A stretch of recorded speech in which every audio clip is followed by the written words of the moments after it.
All right, good morning, everyone. It is March 31st, 2026. The time is 9 a.m. Would you all please stand for the Pledge of Allegiance? I pledge allegiance to the flag of the United States of America and to the republic for which it stands, one nation, under God, indivisible, with liberty and justice for all.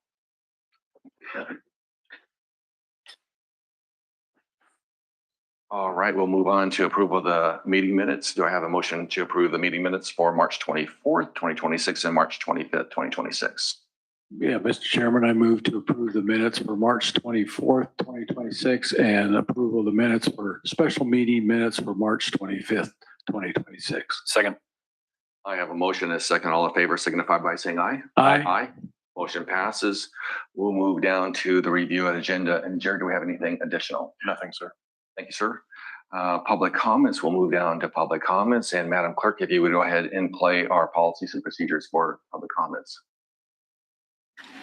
The purpose of the public comment period is to give the audience an opportunity to provide comments to commissioners regarding agenda items or other topics. It is an official on-the-record communication geared toward giving information and opinions to consider in the decision-making process. While the commissioners welcome hearing from you, please note that the public comment period is not an opportunity for dialogue with commissioners or for posing questions with the expectation of an immediate answer. Many questions require an opportunity for information gathering and deliberation. For this reason, the commissioners will accept comments, but will not directly respond to comments, questions, or concerns raised during the public comment period.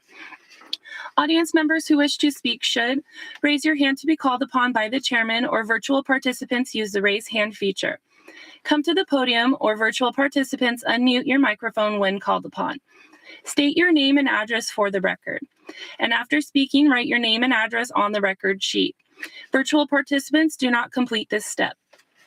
To allow every participant an opportunity to be heard, public comments will be limited to 3 minutes per speaker. The chairman will indicate when your allowed time has elapsed. In the interest of running an orderly meeting, we ask that you do not duplicate comments made by a previous speaker. Instead, please simply confirm your agreement with previous statements.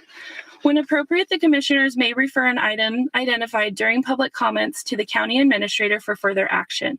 Please note that if a speaker intends to give commissioners any records of any kind as a part of a presentation, the records must be handed directly to the clerk of the board for distribution. Thank you.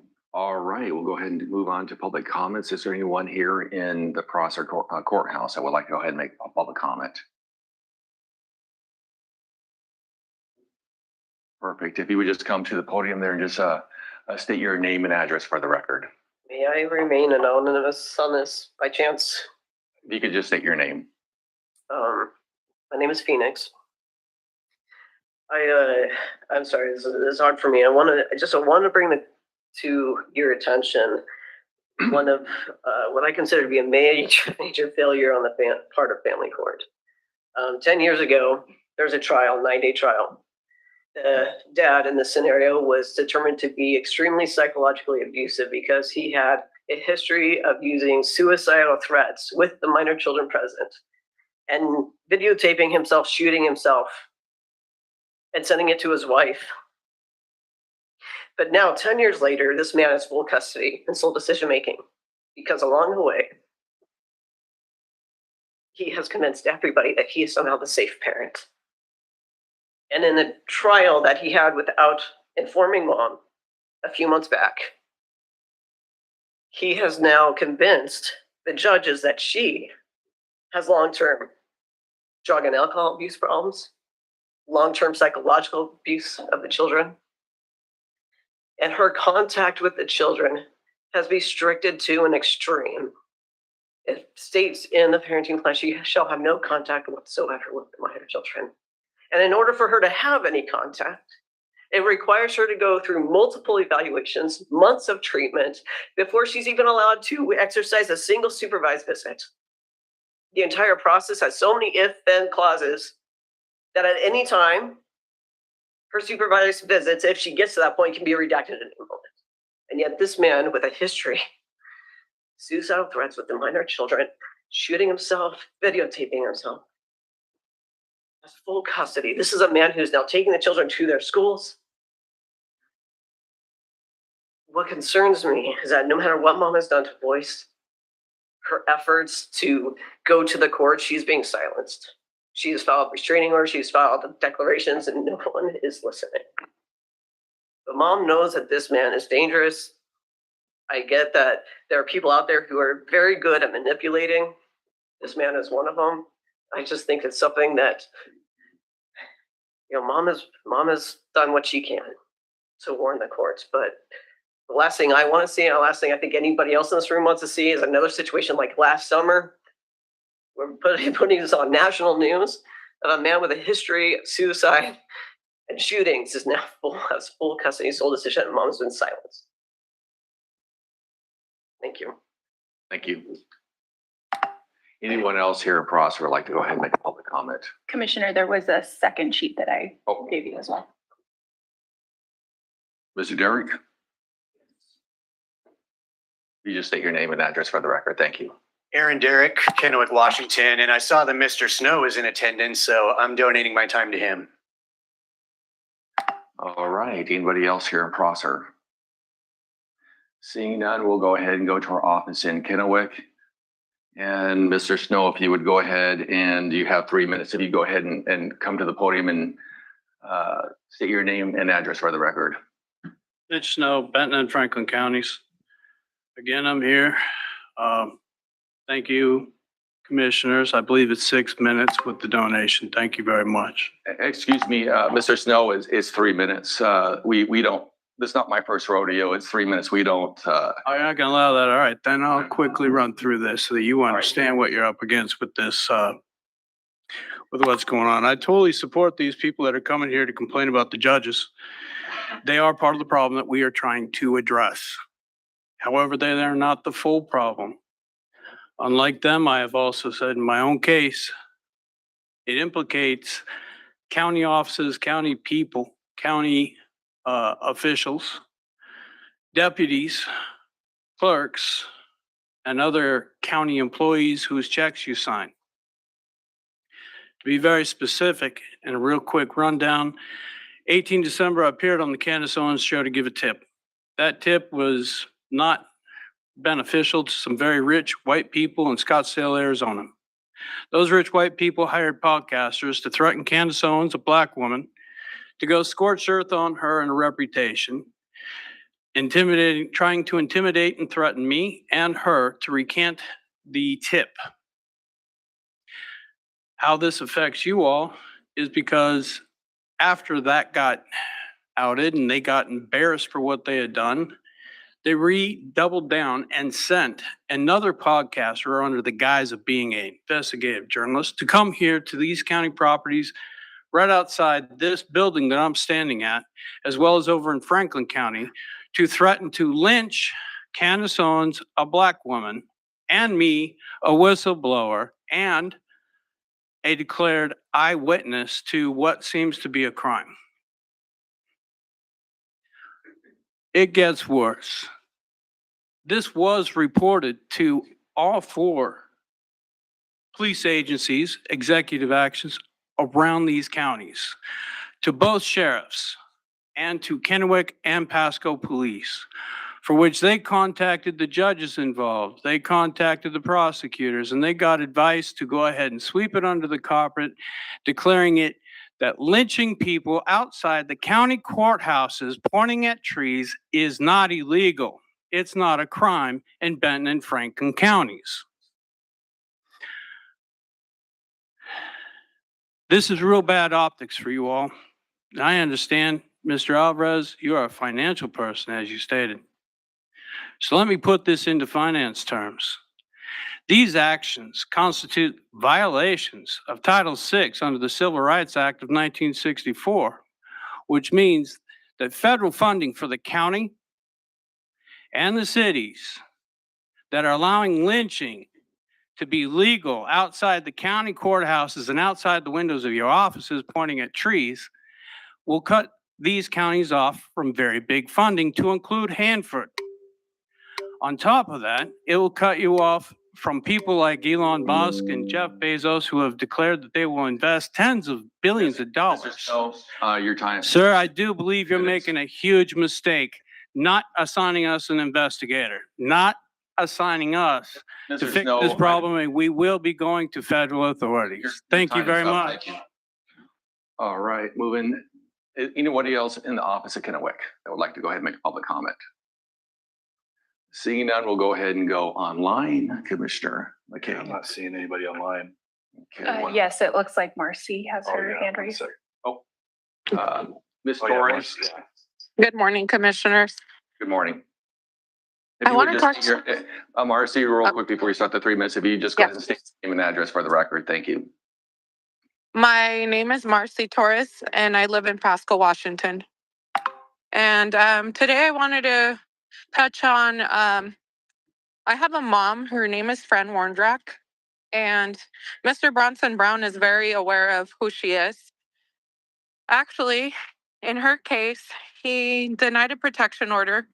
She had extensive proof that her ex had tried to murder her in front of their 3-year-old, and her protection order was denied.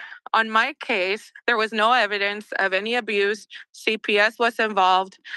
The police department was involved, and they both said there was no abuse, nothing, no reason why my son should have been removed from my care.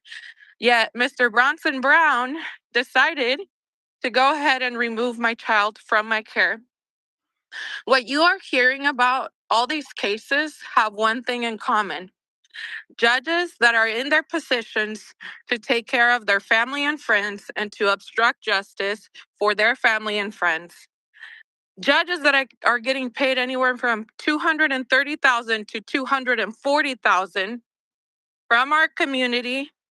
And a lot of these positions are actually coming up for re-election. And I want you guys to know, and I want my community to know, that we are going to start speaking to every single community member. If nothing is done about these cases, if our children continue to not be a priority to anybody else in these positions that can do something about it, we will make sure that those people that have denied to take care of our children and to make this a safe community for our children are not reelected. I do also have in my hand the oath of office that these people sign. And it says, I do solemnly swear that I am a citizen of the United States and the state of Washington, that I will support the Constitution and laws of the United States and the state of Washington, and that I will faithfully and impartially perform and discharge the duties of the office of Benton and Franklin County according to law to the best of my ability. So help me God. And this is something they're just signing and they're not following up. So we're going to make sure that we hold them accountable for what they're doing to families. This is not just 1 or 2 families. This is almost 300 families in our community and so many others that we don't know yet about. Thank you. Thank you, Ms. Torres. It looks like I just saw a banner come across. Rebecca Albright. Yeah. Ms. Albright, if you would go ahead and state your name and address for the record. She's still muted. And you're muted. Oh, now she's unmuted. Oh, okay. So. Okay, thank you. Rebecca Ulbricht from Findlay, Washington.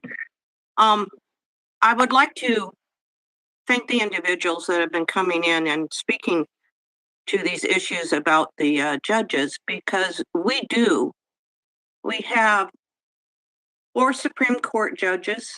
That's a state level. A Court of Appeals judge position and 5 district court judge positions up for election this year. In my research, it's been very tricky to find out. It's a lot of legwork that is required to go and find out what the caseload is that these guys have, what cases they presided over. And yes, we need to do our homework. And we need to make sure that we're voting. And everybody, we need to get people out to vote so we can get people out in there that represent our values, the county's values. I mean, truth. They're supposed to uphold the law. But it's our responsibility, our citizens. And there's only like 20 people watching this meeting. We need to get out with more people and do the legwork ourselves.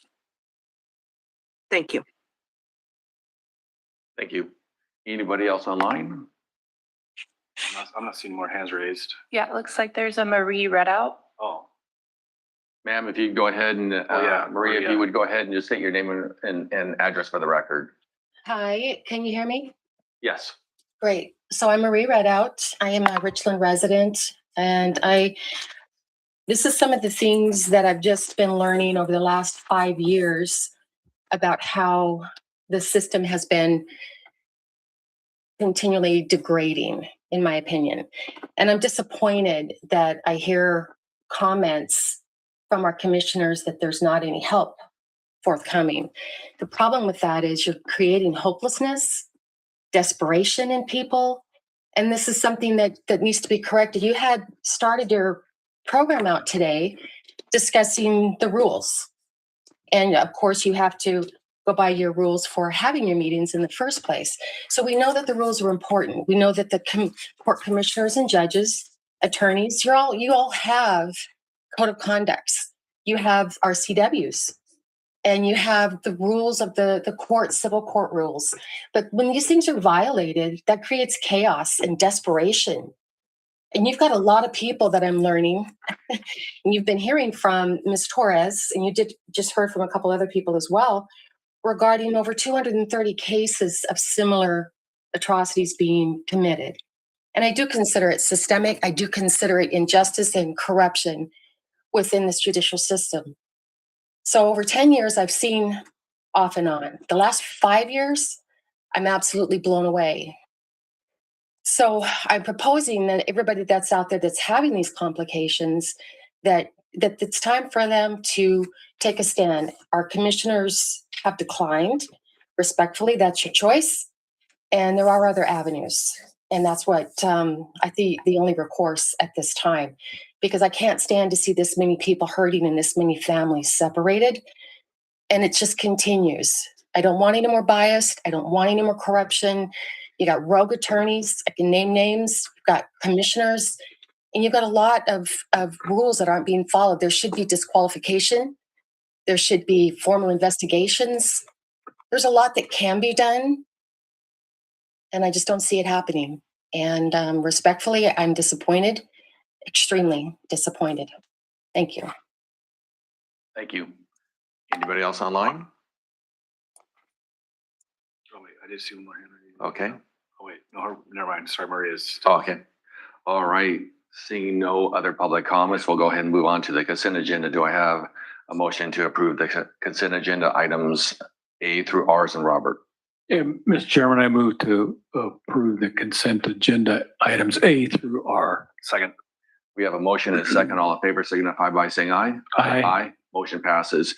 We have one public hearing, and the public hearing will be public hearing for the 5-year homeless housing program. And Carol Sullivan will go ahead and do the presentation. Is this on? Yep. Okay. Good morning.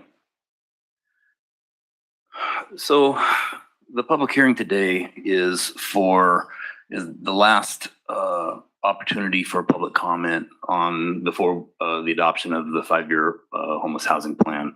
This is a requirement from Commerce. It's in RCW. Anyone who any county that receives housing assistance dollars is required to submit a 5-year homeless housing plan. The plan was originally required to be turned in by December 31st. We had, because of the difficulties that we ran into in September, October, with regard to the Human Services MOU, I had requested an extension from Commerce and was granted one till the end of April. And so the purpose of this public comment the public hearing is to receive any additional public comments before I bring the final version of the plan before the board for approval.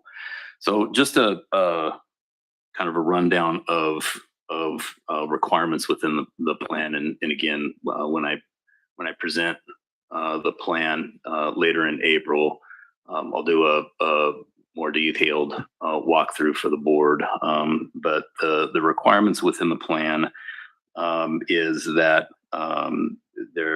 we were required to form a local committee that oversees identifying and developing the goals, how we're going to implement the goals of the plan and timelines.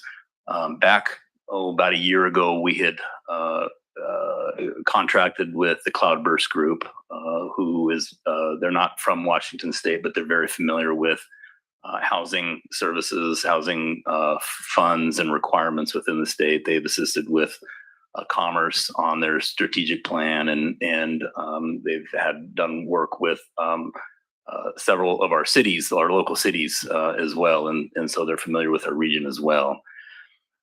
We developed this plan. We developed our advisory committee made up of representation from the cities, from local housing providers, people with lived experience, to provide input on the development of the plan. Cloudburst traveled to our county over the summer to do listening sessions with community leaders, with people with lived experience, people who were actively homeless, developed a survey to distribute, to receive feedback. All of those guided the development of the plan.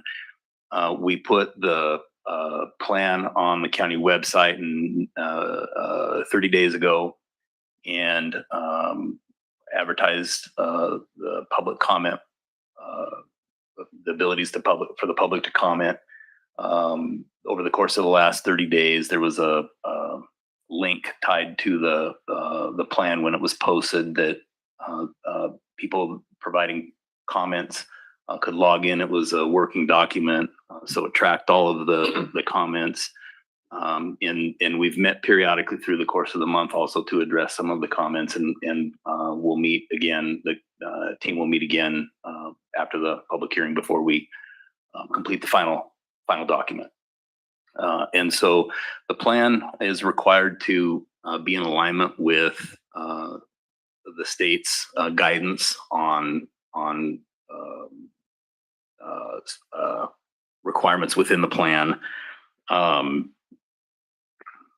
And it had to be the core components include specific goals, actionable strategies, performance measures, and then timelines for when those goals will be completed. And so that's kind of the overall kind of high level view. Like I said, once we have the final document, I'll come back in a few weeks and present it to the board. Are there any questions for me? Do you want? I'm going to go ahead and open it up to the public first. Now let me. Okay. Kyle, because this covers Benton and Franklin County till when's their MOU up with them? June? The MOU's up in June. The problem that we ran into was there had been a lot of work done on this plan. I think going into the development of this plan, and quite frankly, up until October, our belief was that the MOU would be signed and we would continue providing joint services.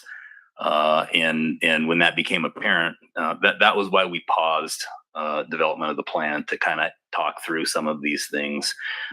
What ended up making the most sense, because Cloudburst had already held the community engagement. What made the most sense, a requirement of the plan is that I have to provide an annual update at the end of the year. And so because essentially what we would have had to have done was scrap the whole plan and start over. What made the most sense was to complete the plan. We still have, it's effective, immediately. We're still in a bi-county agreement, although that will be ending. And what I'll do is during the annual updates, I'll address the changes with regard to the division of services and what that looks like kind of moving forward. So if I follow up there, so it's a working document for Benton County for the rest of the year, but then what happens to Franklin County? They're in charge and they need to. I'm not going to present it to Franklin County unless they ask. I sent them, as with the board, I sent them a draft copy of the document, requested any feedback. I had reached out to them to see if their intention was to adopt the plan, and I didn't hear back from them. So as of right now, I don't intend to take it before the board. That could certainly change if we have a discussion, about that. But I've not heard back from them on that. Okay, thank you. Okay, so on the agenda packet too, it shows like fiscal impact, no fiscal impact. So where does that money come from? Does that come from the state or state and feds? Okay, that makes sense. Where it's not affecting the counties. It is not. All of the housing dollars that I have either come from federal, state, federal state contracts, and as well as our document recording fee dollars. Okay, perfect. So you said updating the plan, we'll find out what the impact potentially would be if the two counties separate. Yeah. Would be different. It's going to be difficult because we collect data.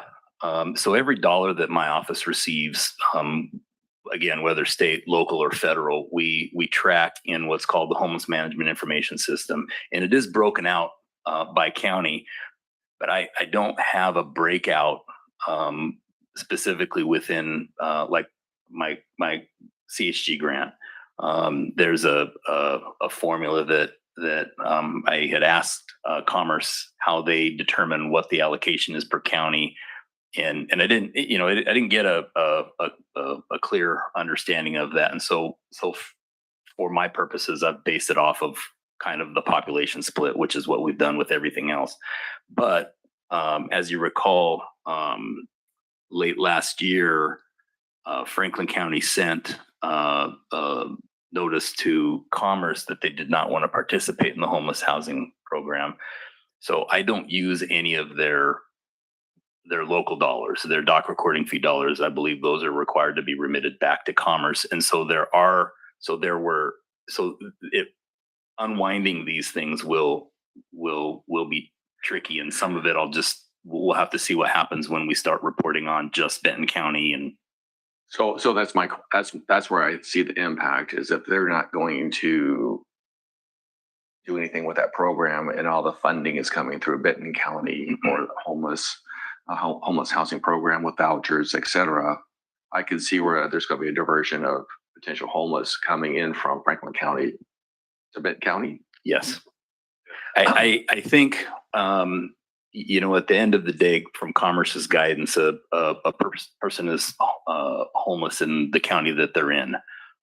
So because my office operates coordinated entry, which is a single point of contact for someone experiencing homelessness, I believe I believe they'll come, I mean, they'll be technically, when they come through my office, they'll be in my county. So I don't know what's going to happen with the Franklin County dollars. I think what my concern is that we'll lose about a third of the funding. And if Franklin County doesn't set up services, we'll just have a third of the less money, but still be serving the same people. Yeah, so there's going to be an impact, Yes. both financially and by services. Yes. It's not going to be good. Other question on that, just really curious, when we have a recovery center that we're standing up, and that's a good thing. Is any of that, when you do the homeless housing program, and you're looking at all, does that impact, does any of those dollars, will those potentially go into transitional housing or housing, or any financials to the recovery center? We have, so two programs that I oversee for Benton County are our Affordable Housing Fund, which is you'll maybe recall it being called 2060, and then our 1406, and both of those are geared towards capital investments in affordable housing in the community, and we have contributed. And so the 2060 is based off of the doc recording fee portion of that. Every document that's recorded in the county, there's a charge added to that, and it's divided into two funds. Our 2060, which covers capital partnerships with developers developing affordable housing, and our homeless housing fund, or 2163, and that is geared towards services. We also have our 1406 fund, which back in 2019, the state acknowledged that the homelessness isn't just a West Side issue. It impacts the entire state. And so they allowed us, it wasn't a new tax, but they allowed us to retain a portion of the state sales tax locally to address housing issues.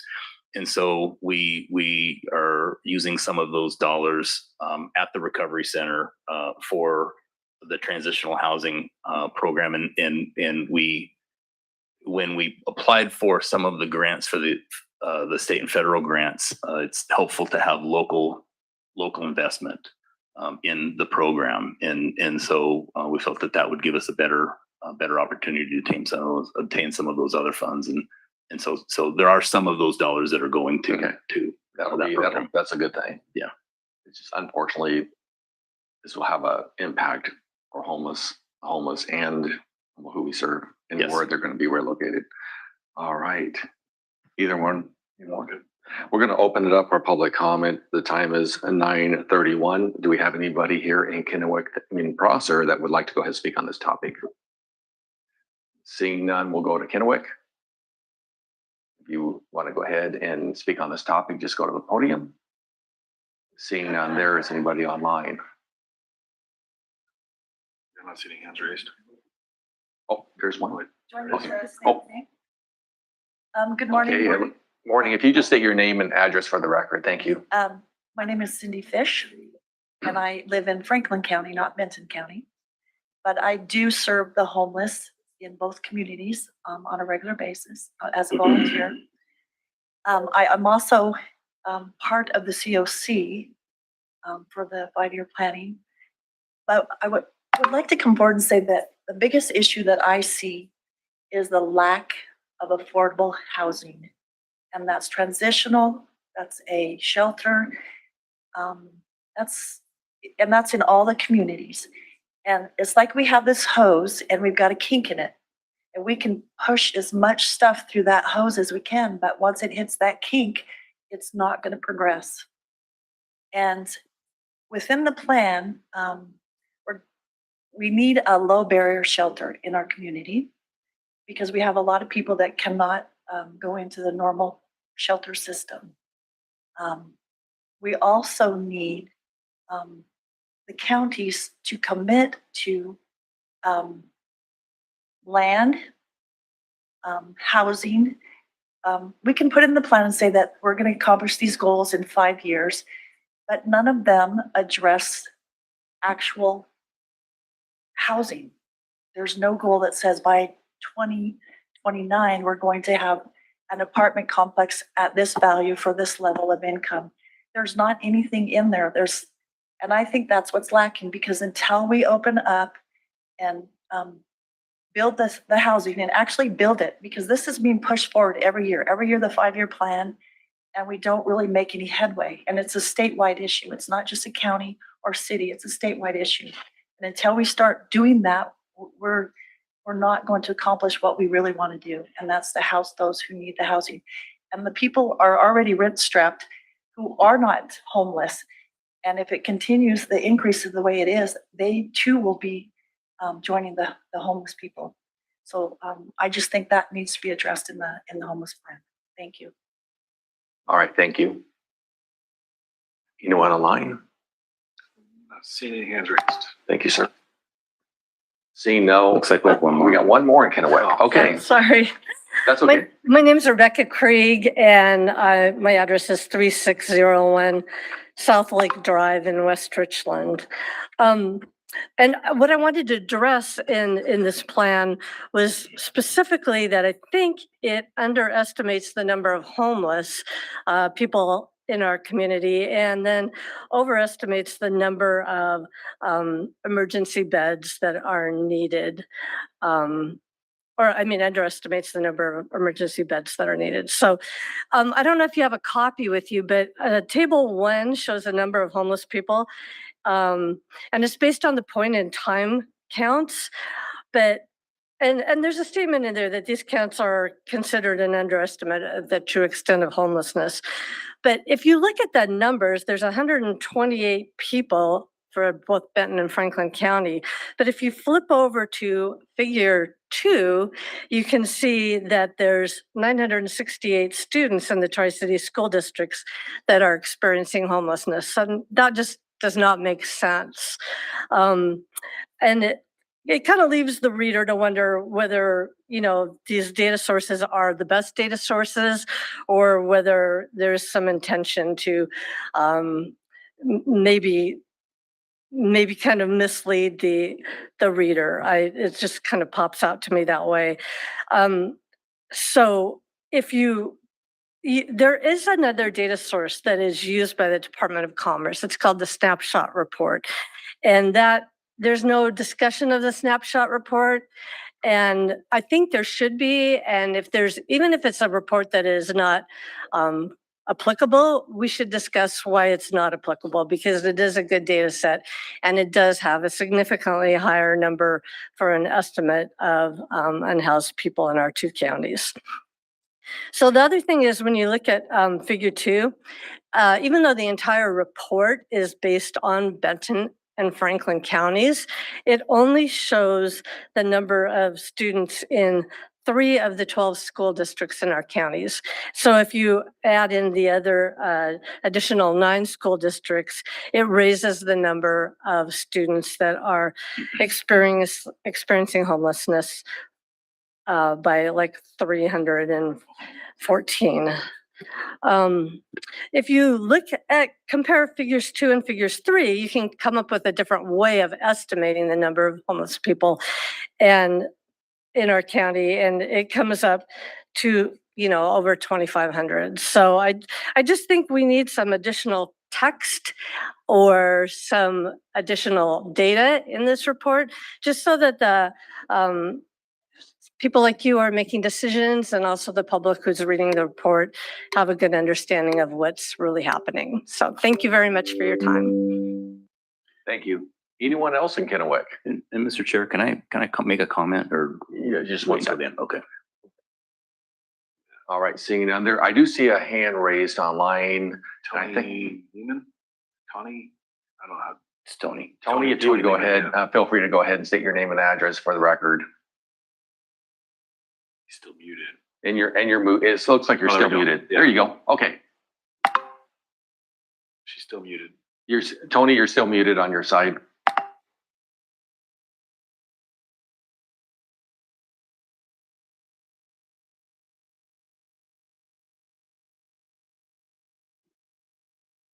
Yeah, it's still.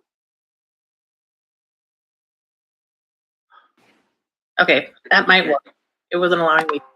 So my name is Tony Lehman. I'm with the city, or live in the city of Kennewick. I'm on the planning for the 5-year plan and also on the COC. So I think it'll be really important before we adopt this plan is to take all of the comments that have been received both today and then also throughout the 30-day planning period. And then once those comments have been reviewed and adjusted in the 5-year plan, then I think adoption of the plan should then be considered. All right, thank you. Anybody else online? And then, Mr. Sullivan, let us go ahead and close out public comment, and then we'll go ahead and go back. I'll let you speak, and then we'll do any final comment here, and then we'll go with that. Is that okay with you? Yes. All right. Seeing no one else online, we went through Kennewick, we went through Prosser. The time is 9:39. We'll go ahead and close out public comment. Mr. Sullivan. So I want to make sure that the public understands that the discrepancy in the numbers for homeless, there is no intention to mislead. Some that is based off of definitions. And so the schools use the McKinney-Vento definition, which is more encompassing. And it's probably a good count. For our programs, we're required to use HUD's definition, and it is more specific. And so maybe, and again, I think all the feedback has been good. Maybe what we need to do is make sure that we clarify that in the plan and making sure that the public understands that some of the difficulty in pinpointing an exact number is that the different systems don't use the same definition for homelessness. And so, but I think we could do a good, maybe a better job of at least explaining that. Any other comments? Commissioner McKay, Commissioner Dillon?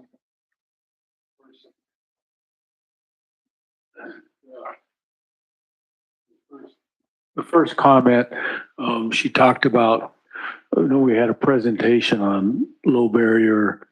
There's a group, nonprofit, that they haven't approached you, have they? Did you see that presentation last week? I didn't. Do you recall the name of the group? No, I don't recall off the top of my head. But I know they're nonprofit. I think they're trying to raise money, or they're maybe they do already, but they want to locate one somewhere in Benton or Franklin County. They weren't specific on where. But I know we participate in some of those dollars that you talked about. We do move it to, or I don't know, we don't do loans with that, but we do give it to developers, right? I mean, we match or something for developers for that type of rental. I mean, we don't have land to do rental property on, or we do assist developers, right? How does that work? We do. As I explained just a second ago, with our 2060 or the Affordable Housing Fund and our 1406, those are both geared towards capital investments, capital partnerships.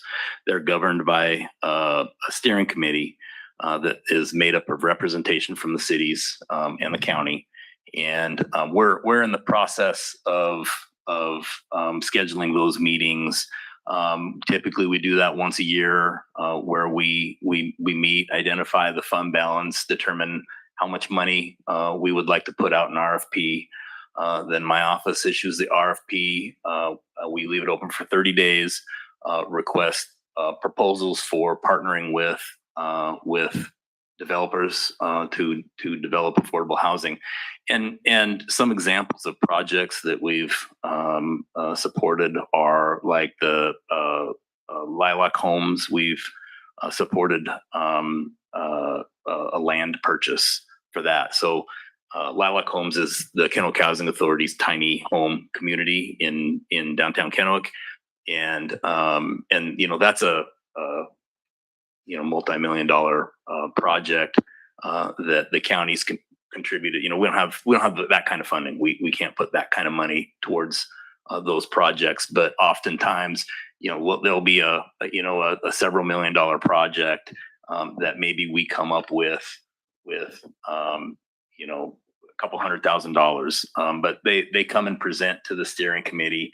The steering committee makes recommendations on which projects to fund, and then I bring them before you and explain what the ask is, what the project is, and then you authorize me to go into contract with the entities. So we do have funding. You know, Cindy Fish, the first person who spoke, she is correct in that we don't have enough affordable housing units available. We don't have a low barrier shelter. Those are things that we hope to address. You know, but again, we can partner with entities. We just simply don't have the funding to be able to support projects like that in their entirety.